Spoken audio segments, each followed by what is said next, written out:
So hello, what's up mga ka-J-Vlog? Welcome ulit sa panibagong video, and for today's video, ayan, review natin ngayon itong isang napakabenta na smartphone na lumabas noong late 2025, which is the Oppo A6X. Ito na kayang perfect na entry-level smartphone para sa'yo. Tara, pag-usapan natin.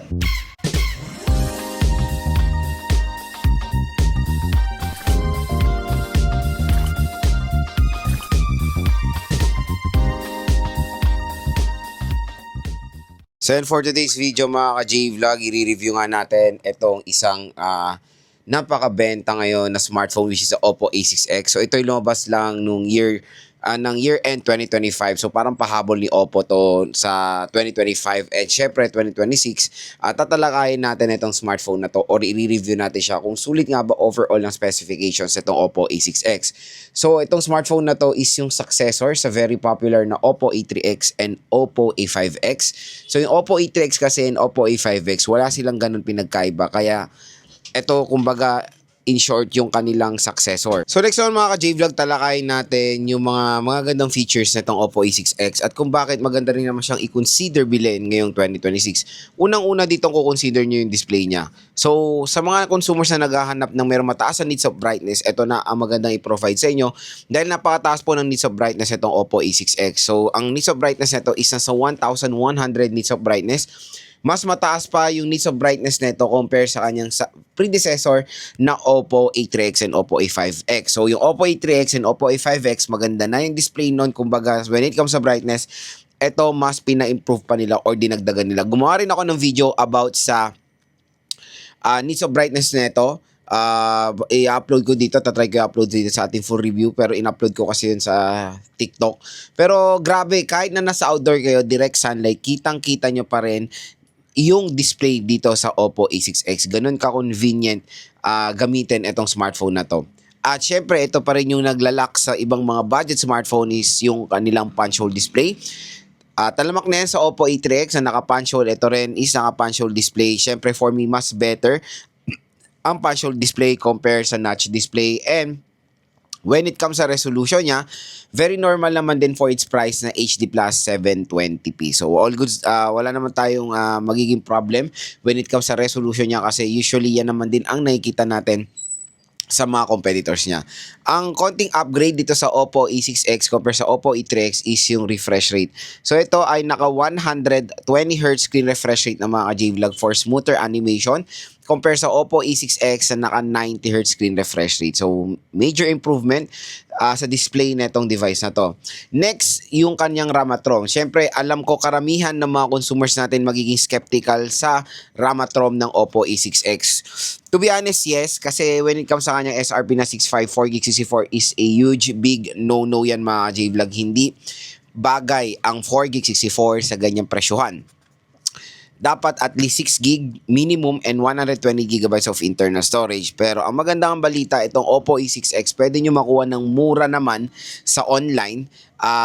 Usually pwede siya makuha ng 4 to 5,000 pesos for the 4GB64, which is nakuha ko tong smartphone na to ng 4,000 plus at inabangan ko talaga yung sale nila, and syempre meron tayong special voucher. So dito lang kayo bibili sa ating View Products dahil dito sa ating View Products may naghihintay po sa inyong special voucher up to 1,000 pesos off.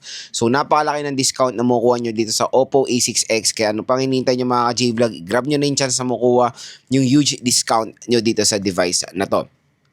So, yun nga, ang maganda rin naman sa Oppo A6X when it comes sa affordability.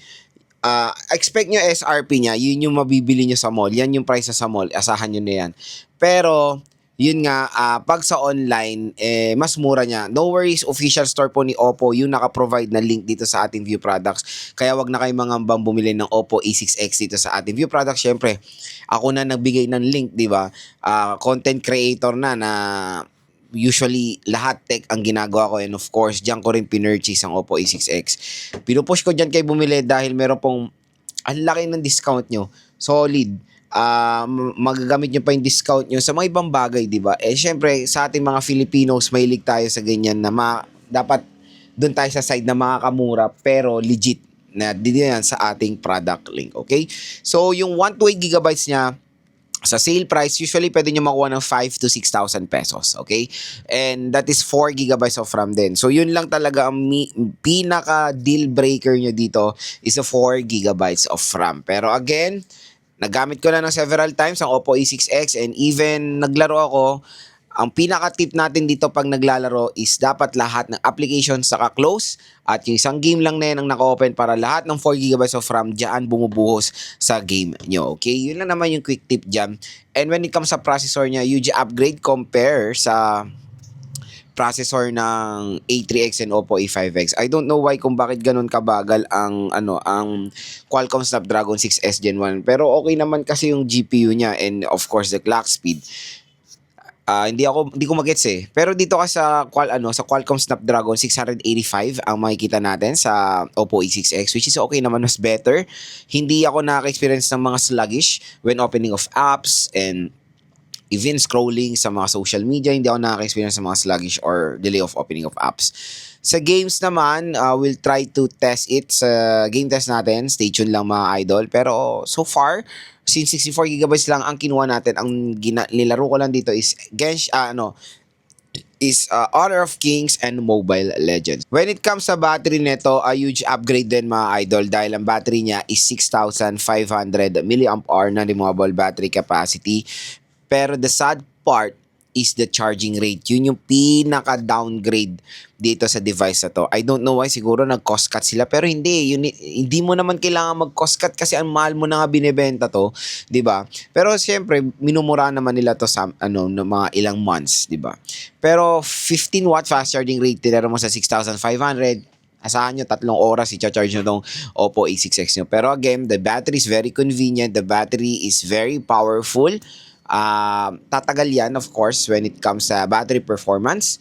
Doon lang talaga kayo magsasacrifice.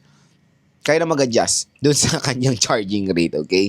Pero again, when it comes sa huge upgrade, when it comes sa Oppo A3X, syempre, malaking bagay, of course, ang battery capacity. Kasi karamihan sa atin, dito sa Philippines, or karamihan ng mga consumers natin dito, ang hinahanap is battery capacity or malaking battery capacity kasi ginagamit nila sa kanilang work.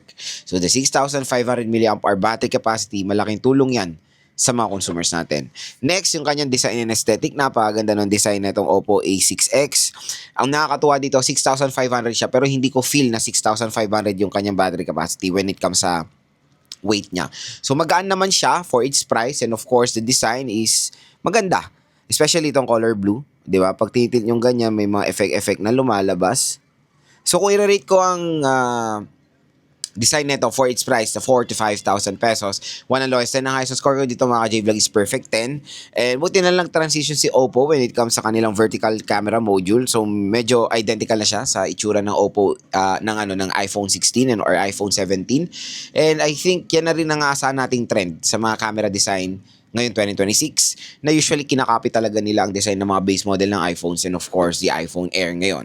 Asahan nyo karamihan din ng mga budget or entry level smartphone is naka-horizontal camera module like the iPhones and Google Pixel. Pero syempre, sino bang nagpa-hype ng horizontal camera module? Wala na iba kundi ang Google Pixel. Next sa system, when it comes sa system niya is Android 15 with ColorOS 15 pero malakas ang kutob ko na ma-update to sa Android 16 kasi marami na ako nakikita sa comment section na na-update na raw yung Oppo A3X sila sa Android 15. So good to hear kasi since November nung ni-review ko ang Oppo A3X, wala pa po yung update sa Android 15 pero marami na nagpo-push na na-update nila, siguro beta, I don't know kung official na talaga yan.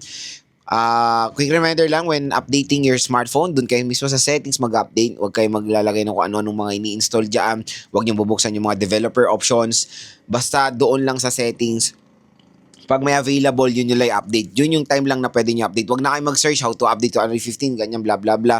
Kung wala namang official release, diba? So comment down below kung official na yan. Kasi nung November 2025, wala pa po. Android 14 pa rin. I think nung December din, December first week, wala pang update yan sa Android 15. Comment down below. Pero dito, syempre sa Oppo A6X is naka-Android 15 na siya out of the box, which is, yan na yung dapat talaga na OS nito. Pero syempre ngayon 2026, asahan natin na para mga mid na Android 16 na karamihan ng mga smartphones na bago labas. So hopefully the Oppo A6X ma-update yan. Kasi kung yung Oppo A3X na update ng Android 15, kung sakali, taon po ang tinagal bago siya ma-update. Yun lang naman. So, operating system, Android 15, no worries, matagal yan. Matagal na matagal yan. Hindi naman meaning pag Android 16, Android 15 ka, wala nang kwentang smartphone mo, hindi po. As long as yung mga applications ay na-update ng inyong OS, good to go pa rin yan or usable pa ang inyong device. Next naman sa kanyang speakers. So sa speakers ng Oppo A6X mga ka-J-Vlog, I don't know kung dinowngrade rin nila kasi 'di ba when it comes sa Oppo A3X, pag pinush nyo tong volume, lumalabas na dyan yung beyond, I think 300% volume. Dito kasi wala. Pero I tried yung speaker neto. Dito rin naman sa ating full review, papakita ko rin yung speaker test ng Oppo A6X. Single speaker pa rin siya. Pero in fairness, kahit nawala yung volume booster niya, malakas yung speaker niya. Yun naman din siguro yung nag-improve na even though wala yung volume booster nila, malakas yung mapoprovide nilang mono speaker. Pero syempre for its price, usually talaga nakikita rin natin is dual series speakers na. Yun lang naman mga J-Vlog. Syempre, ang isa pang pinaka-the best dito is of course the IP rating. So meron siyang IP64 water and dust resistant. So yung ganyang rating is pwede lang yan for submersion, cut action. Hindi po yan pwede for submersion sa water. Pwede lang siya matalsikan ng tubig with certain kind of pressure. Yun lang naman. Pwede siya for as a navigating tool. For example, umulan, ayan, meron kayong protection sa tubig. So yun mga ka-J-Vlog, yung mga pros and cons ng Oppo A6X and hopefully nakatulong tong mga sinabi ko sa inyo kung nagde-decide kayo bumili na itong smartphone na to. So let's explore itong design at build quality na itong Oppo A6X. As you can see, napakaganda rin ng overall build quality na itong device na to. At hindi nyo akalain na 6,500 mAh yung battery capacity na ito. So kumbaga when it comes sa weight niya, hindi siya mabigat for a 6,500 mAh battery capacity. So when it comes, hindi siya manipis na smartphone, medyo thick siya, pero yung bigat, yung yung weight niya, yung yung panalo doon, hindi siya ganun kabigat. So dual camera siya, pero in reality, isa lang talaga gumagana diyan, which is itong 13 megapixel main camera niya. And meron tayong flash dito. Maganda dito yung yung effect niya. Tingnan niyo naman may pa-wavy siyang effect na ganyan. Diba? So when it comes sa design and aesthetic, maganda rin naman itong Oppo A6X. So dito sa right side, nandito ang ating power button and yung ating volume rocker. Sa taas naman ng smartphone, wala tayong makikita. Sa left side is yung SIM tray.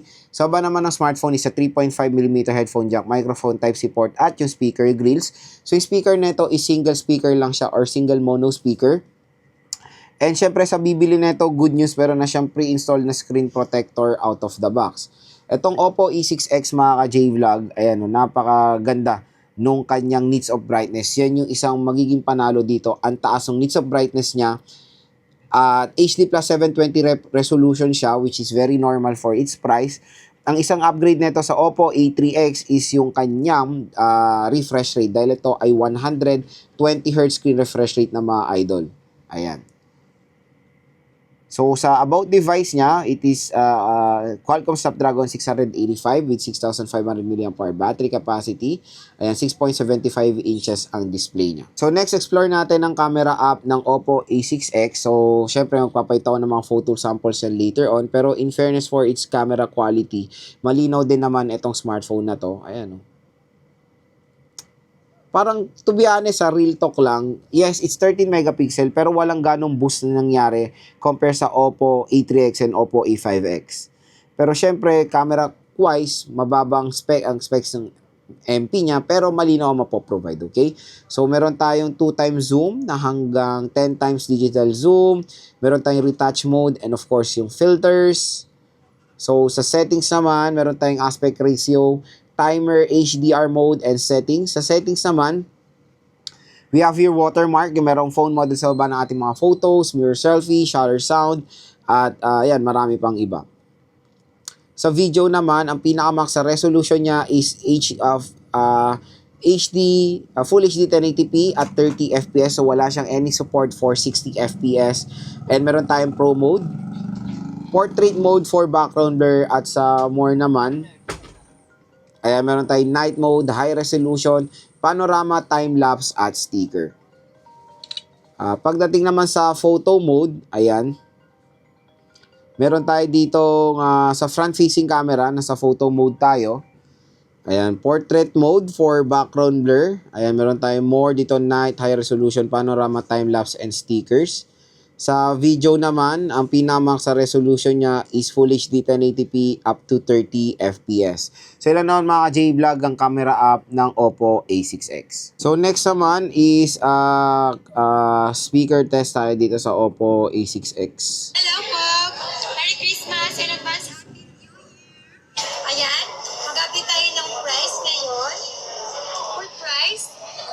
Marami tayong rest. So when it comes sa speaker ng Oppo A6X, in fairness, ayan wala na yung volume booster niya compared dun sa Oppo A3X, may volume booster kasi yon. Pero in fairness, kahit na wala tong volume booster, malakas yung speaker na mapaprovide niya at medyo maganda yung bass quality. Pero syempre, single speaker pa rin siya at nakakatuwa lang na improvement siya compare sa Oppo A3X. Kaya kung i-rate ko yung speaker neto 1 and loss na nga is for its price, na 5,000 pesos. Ang score ko dito mga ka-J-Vlog nasa 8. So, biometrics test tayo dito sa Oppo A6X. So, try natin yung kanyang fingerprint scanner. So, start tayo.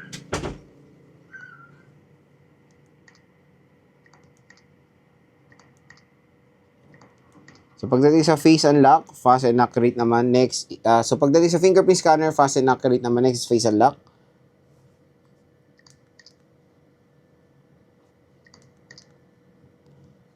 Ayan, face unlock, fast and accurate din.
So yun mga J-Vlog ang ating full review dito sa Oppo A6X. So the main question, Lods, maganda po ba siya i-recommend? Okay ba siya yung gamitin ngayong 2026? So syempre for me, talagang 50-50. Kung mabibili nyo to sa kanyang SRP, real talk, syempre it's a big no-no. Dahil sobrang layo nung specs niya for its price, especially the RAM at ROM and yung charging rate.